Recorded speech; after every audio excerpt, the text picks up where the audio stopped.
Hello everyone. In this video we will do another example based on principle of superposition of electric field and a kind of question in which the electric field is zero on the line joining. Okay, so never get confused that in the line joining the point will be always in the between the system. You have to think logically first and then apply the concept analytically, like E1 equals to E2. But first you have to decide whether the point is lying between or outside the charges. Okay, so in this question, and the question is 2-point charges plus 16 microcoulomb and minus 9 microcoulomb are placed 8 centimeter apart in air. Determine the position of the point at which the resultant field is zero. Okay, so we have to show. Now see, this is our first. Okay, so plus 16 microcoulomb. Okay, you can write plus 16 here, and minus 9 microcoulomb. Okay, suppose this is the A and B, and their separation is 8 centimeter. Okay, so first we will see whether the point lies between A and B or outside the system. Suppose this is our origin 0. Whatever will be the distance mathematically, I mean to say magnitude wise, sorry. First we will say it is lying between AB or outside. So students, see, suppose this is our point P.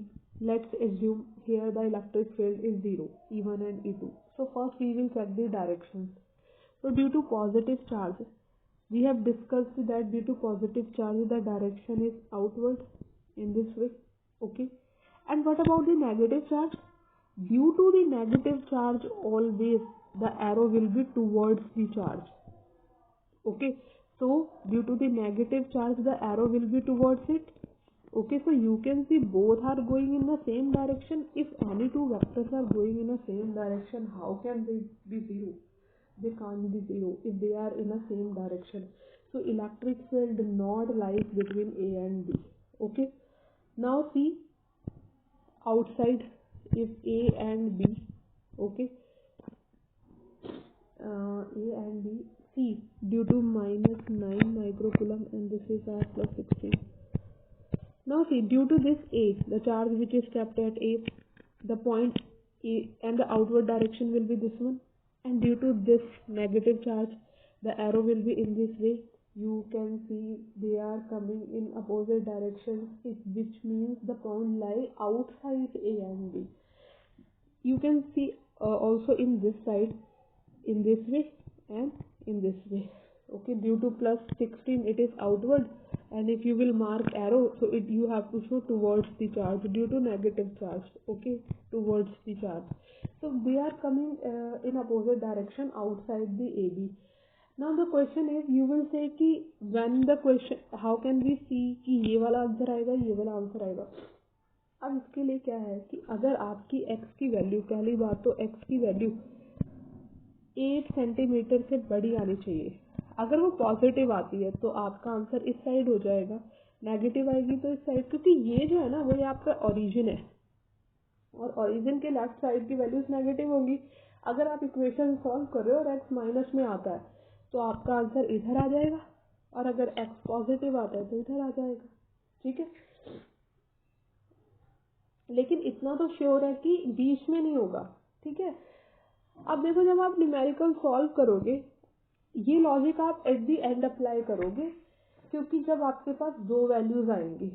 ठीक है, लेकिन जब आप question को करोगे ना तो आप नॉर्मल लॉजिक लगा सकते हो कि हम मान लेते हैं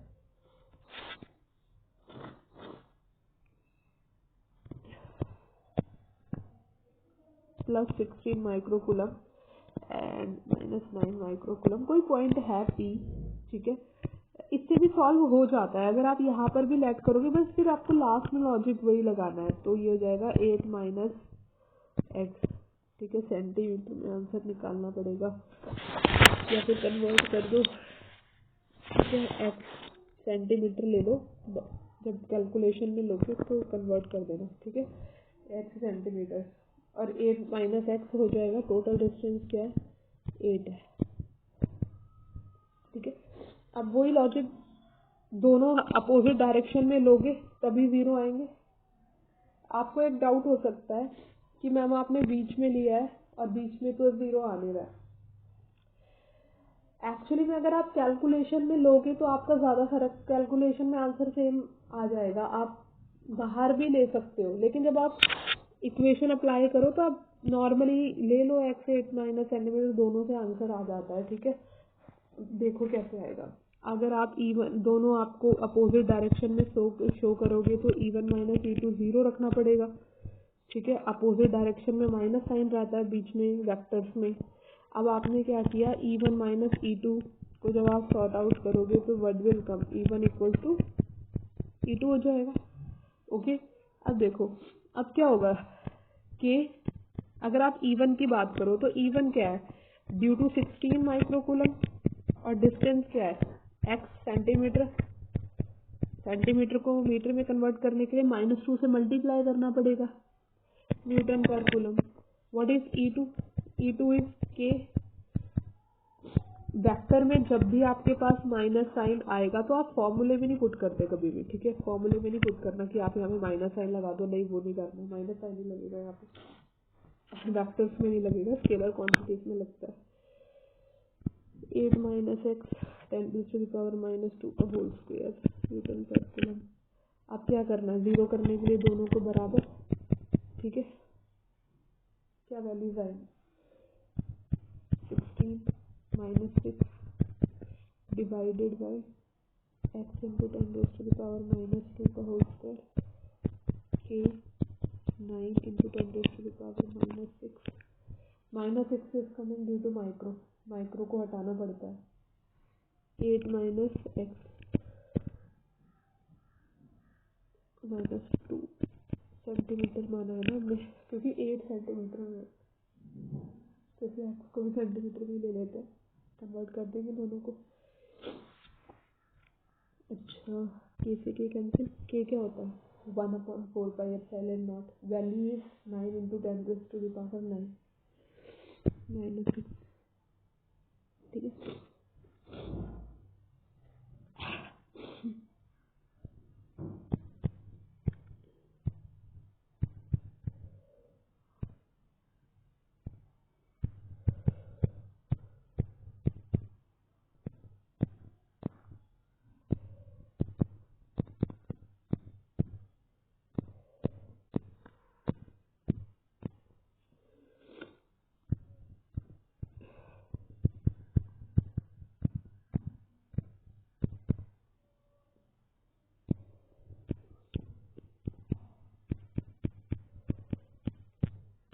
ओके, सिंपल कैलकुलेशन है। अब अगर आप इसको हटाओगे तो इधर स्क्वायर रूट लेकर आओगे। ओके, तो क्या आ जाएगा, 4/x into 10⁻⁻² equals to under root plus minus 9/8 minus x into 10⁻⁻² whole square. Okay, तो 4/x इंटू 10⁻⁻² प्लस माइनस 9 का 3 आ जाएगा बाहर, और ये स्क्वायर है कट जाएगा, तो आ जाएगा 8 माइनस एक्स इंटू 10⁻⁻²। ओके, इतना आ गया हमारे पास। अब आप एक बारी प्लस ट्रीट करो, एक बारी माइनस। ओके, तो देखते हैं क्या आ जाएगा वैल्यू। 4/x इंटू 10⁻⁻² प्लस लेते हैं पहले, तो प्लस क्या आ जाएगा, 3/8 minus x into 10⁻⁻² cancel, 4/x 3/8 minus x, we will take this side cross multiply करो तो 4 की मल्टीप्लाई होगी 8 माइनस एक्स के साथ and equals to 3x। It will be 32 minus 4x equal to 3x, 7x का आंसर आ गया। 7x equals to 32, x equals to 32/7, 32/7 क्या हो जाएगा,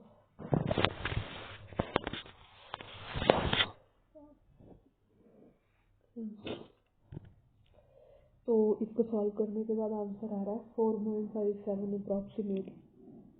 if you will take minus sign, अगर आप माइनस साइन लोगे तो हमारा क्या आएगा, माइनस साइन के साथ सॉल्व करते हैं इसे, तो माइनस साइन के साथ हमारा आ जाएगा 4 अपॉन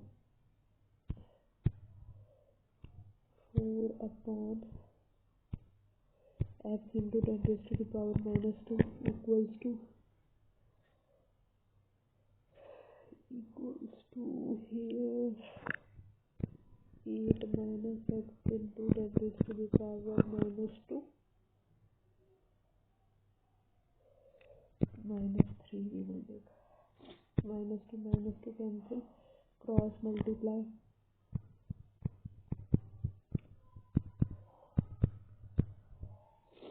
ओके। अब आप इसे लेकर आओ तो 32 इधर आएगा प्लस इधर एक्स अच्छा ना, एक्स की वैल्यू हमारी कितनी आ गई 32 सेंटीमीटर, एक्स इज कमिंग 32, एक क्या आ रहा है 4.57। अब इसे समझते हैं, क्वेश्चन के स्टार्टिंग में चलते हैं, यहाँ पर हमने फिगर बनाया था। यहाँ पर अगर आप देखो तो पहले अगर आप 4 पॉइंट लोगे तो अप्रोक्सीमेटली बीच में आएगा हियर 4, और बीच में तो मैंने बताया था कि सेम डायरेक्शन में जा रहे हैं तो आंसर नहीं हो सकता।